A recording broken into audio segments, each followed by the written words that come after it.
It started subtly, like a shift in the wind that you feel before you see the leaves rustle. My wife, Sarah, and I had been married for 7 years. We were that couple, the one everyone said was meant to be. We finished each other's sentences, shared inside jokes that no one else understood, and built a life together that felt like a fortress against the world. But fortresses can crumble from within, and I was about to learn that the hard way. The first crack appeared in our digital life. We had always shared everything: email passwords, phone passcodes, you name it. It wasn't about a lack of trust, it was about convenience. If my phone died, I could use hers to check an urgent email. If she couldn't find her tablet, she'd use mine to look up a recipe. It was our normal. One Tuesday evening, I needed to check the confirmation for a dinner reservation we had that weekend. The email was sent to her account. I grabbed her laptop, which was sitting on the coffee table, and typed in the password we'd used for years, a combination of our anniversary and our dog's name. Access denied. I tried again, thinking I'd made a typo. Access denied. A small, cold knot formed in my stomach. I called out to her, "Hey, honey, did you change the laptop password?"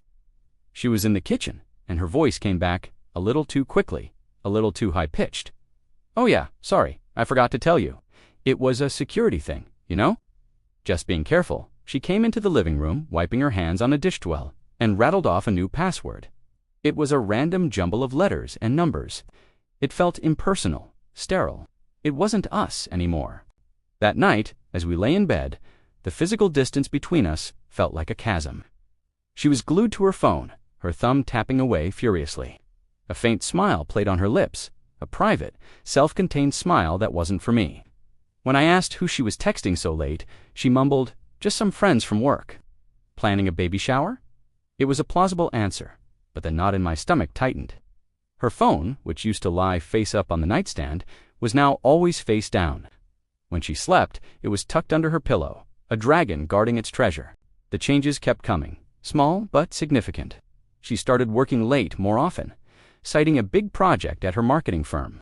Weekend plans became girls' nights out that I wasn't invited to. The way she dressed changed, too. The comfortable jeans and sweaters were replaced by more stylish, more deliberate outfits. She was glowing, vibrant, but that glow wasn't for me. It was like she was living a second life, a life I was not a part of.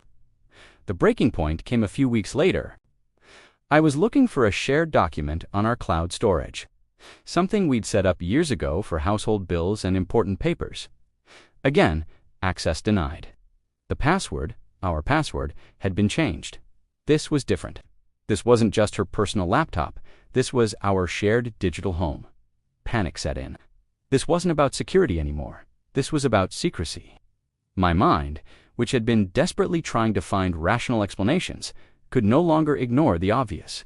The late nights, the secretive texting, the new passwords, they were all pieces of a puzzle I was terrified to solve. I felt a surge of something I hadn't felt in our entire relationship. Suspicion. Deep, corrosive suspicion. That evening, I decided to do something I never thought I would. I waited until she was in the shower. Her phone was on the nightstand face down, as usual. My heart hammered against my ribs. I felt like a trespasser in my own home, a spy in my own marriage. But I had to know. I picked up the phone. I didn't know the passcode, of course, but her laptop was still open on the desk. On a hunch, I tried the new impersonal password she had given me for the laptop on her phone. It clicked open. My hands were shaking as I opened her messaging app, and there it was. A thread of messages with a name I didn't recognize, Mark. The messages went back weeks, months. They were filled with "I miss yous" and "can't wait to see yous." They talked about secret lunches, stolen afternoons, and a future that didn't include me. There were photos of them together, laughing in a park, holding hands in a cafe. The woman in those photos was my wife, Sarah, but she was a stranger. Her smile was different. Her eyes sparkled in a way I hadn't seen in years. I read about the hotel they stayed in last weekend. The same weekend she told me she was on a work retreat. I saw the "I love you" he sent her just an hour ago, and her reply, "I love you too, more than you know." Each word was a physical blow. The air was sucked from my lungs. The fortress we had built was not just crumbling. It had been dynamited from the inside, and I had been standing right in the middle of it, oblivious. I closed the phone and placed it back on the nightstand, exactly as I had found it. I walked into the living room and sank onto the couch, the cold leather a stark contrast to the fire raging inside me. The sound of the shower stopped. A few minutes later, she walked in, wrapped in a towel, humming a cheerful tune. She saw me sitting there, and her smile faltered. "Hey, you okay? You look like you've seen a ghost." I looked at her, really looked at her, for the first time in a long time. I saw the woman I had loved, the woman I had built a life with. But I also saw the stranger from the photographs, the woman who had quietly, methodically, erased me from her life, one password at a time. "We need to talk, Sarah," I said, my voice eerily calm. The cheerful hum died in her throat. The color drained from her face. She knew that I knew. The fortress had fallen. The conversation that followed was the most painful one of our lives. There were tears, denials, and then finally, a confession. Mark was a new colleague at her work. It started as a friendship, she said, an innocent flirtation, but it grew into something more. She said she felt seen by him, alive in a way she hadn't felt with me in a long time. Each excuse was another twist of the knife. She wasn't just cheating, she was rewriting our history, painting me as the reason for her betrayal. I didn't yell, I didn't scream. I just felt a profound, bottomless sadness. The woman I loved had not only betrayed me, but had also become someone I didn't recognize, someone who could lie to my face day after day while building a new life with someone else. The passwords weren't just about hiding an affair, they were symbols. Each changed password was a lock she placed on a part of her heart, a part that used to belong to me. In the days that followed, our house became a silent, tense battleground. We were roommates, sharing a space filled with memories that now felt tainted.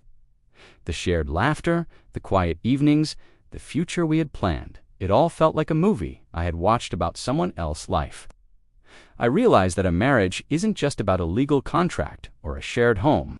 It's about shared trust, shared vulnerability.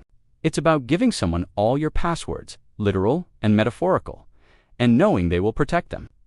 Sarah hadn't just changed the passwords to our accounts.